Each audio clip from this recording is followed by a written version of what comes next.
What's up, guys? It's the Goddess. Welcome to Island 5. Go ahead and grab your hero, set her on strong. Put out the glue gunner for the free tower, and we will start with the plane. We're going to put it on Wing Monkey and make it a 4-2-0. We're going to go ahead and place another one and just make it a 3-0-0 on Wing Monkey. This boss goes immune to the different types of towers every 10 rounds. So at round 10, it's going to go immune to military. So what we'll do is the 3-0-0 plane, we're going to sell, and we're going to start transitioning to the tax. We're going to make them 2-0-4s. We're going to keep our first plane that we put down for balloon cleanup. Throughout the entire tree stump, you're going to continue with the 2-0-4 tax. We want to save up for a T5 tack. When you go to sell them, they're around 3,000. So just calculate. And when you have enough, you're going to sell all of your tacks apart from one and create it as a T5. It's going to be a 2-0-5.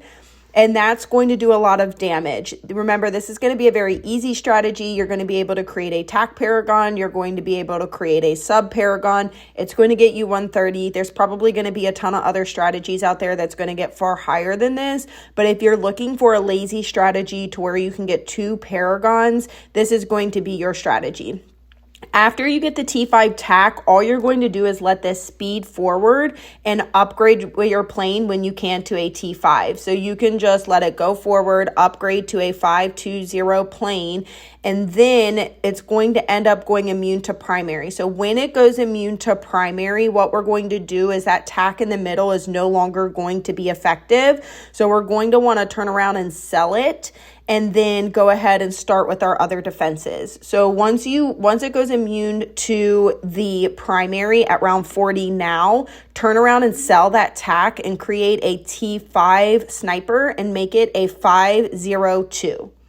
We need to be mindful, though, because now all we have is military. So we're going to start working on other towers. I'm going to put out a glue. I'm going to make it a 4-0-2. We'll eventually upgrade that to a T5.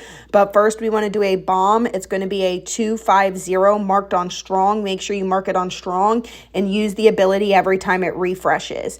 We're also going to go ahead and redo the tack and do the exact same path. We're going to make it a 2-0-5. At round 50, as soon as it goes immune to military, go ahead and sell that sniper because right now it's not going to be effective and we need to start upgrading high tier towers. And I'll go ahead and loop back to that glue and make it a 5-0-2 to help slow down.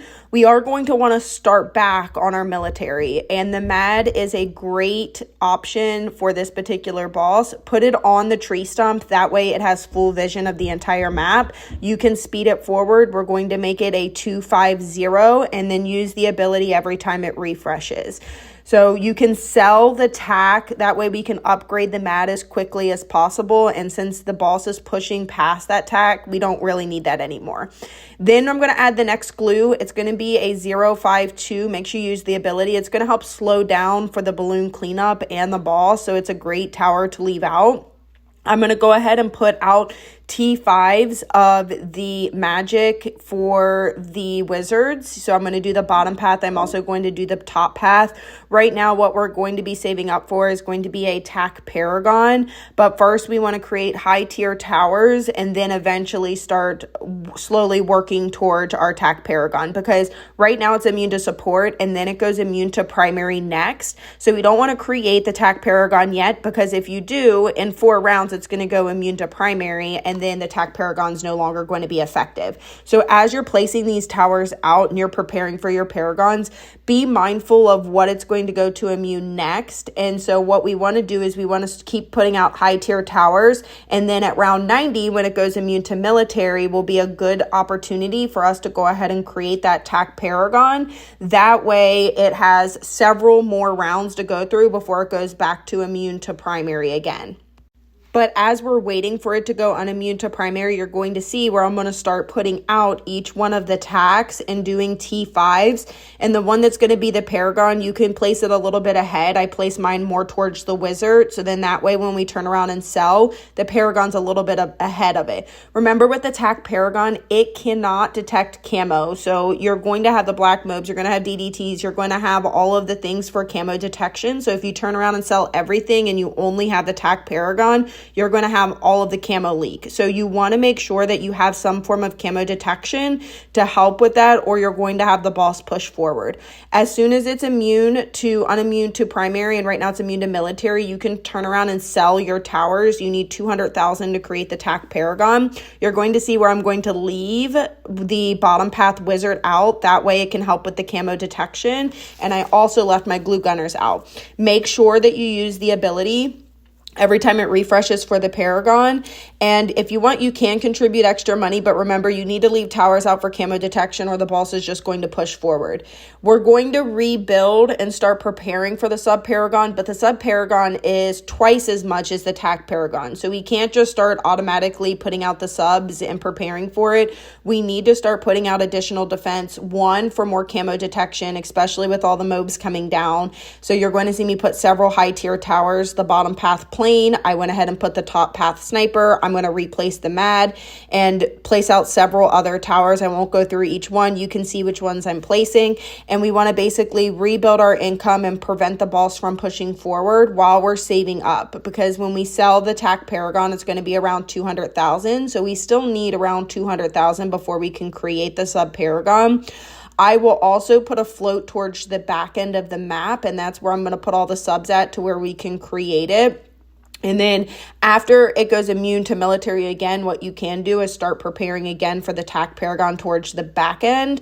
That way it's a cheap alternative and you can just kind of rotate between the sub and the TAC Paragon. I would also probably better place your Paragon because, as you see, the boss already passed the TAC Paragon, and so I did not place a very good position for my Paragon, but this is still going to hold. It's going to get past there to where we still can create the sub Paragon, but if you place it a little bit more ahead, or if you have a little bit more money you can generate, or even placing additional tax to kind of boost that Paragon so it's not a degree level 1, that will help because it's just going to take a lot slower for it to go through. Once it goes immune to primary, the TAC Paragon is no longer going to be effective. What I am going to do is leave the TAC Paragon out just for a little bit to make sure that we have enough money to create the sub Paragon. I am going to contribute the max amount to the sub Paragon. However, I would try to leave a little bit of money. That way you can rebuild as well too, and you'll have the additional defense. So once I create the sub Paragon, I'm going to start preparing for the TAC Paragon again towards the back end. With a few modifications on how I did this, you probably can get well over 130, but this is going to get you a solid score. But after I created the sub Paragon and then I turned around and created the TAC Paragon, since I didn't have any more camo detection, when I went to go recreate the TAC Paragon, the boss pushes forward twice, and that's why I ended at 130. But that is pretty much it. Just make sure that with this particular boss, you're looking at the levels. Every 10 rounds, it's going to go immune to the different types of towers. And it goes immune based off of exactly what's on the right. So primaries first, then military, and then you have magic, and then you have support, even though we don't have any support there. So your main thing is making sure you have strong tier towers in each one of the tower types. And especially at the beginning, it is okay to have to turn around and sell to create other high tier towers in the other categories. And as you continue, you won't have to sell. You'll be able to keep towers out and then eventually slowly create your Paragons. But that is it, guys. Make sure you drop a like and subscribe if you haven't. If you want to support me in-game, my in-game creator code is mthegoddess, just like my YouTube name. I do have a spot available on the team if you do want to join. We do not play competitive CT, so if you do want to join, just make sure you drop a comment. And I hope you guys all have an amazing weekend. Bye, guys.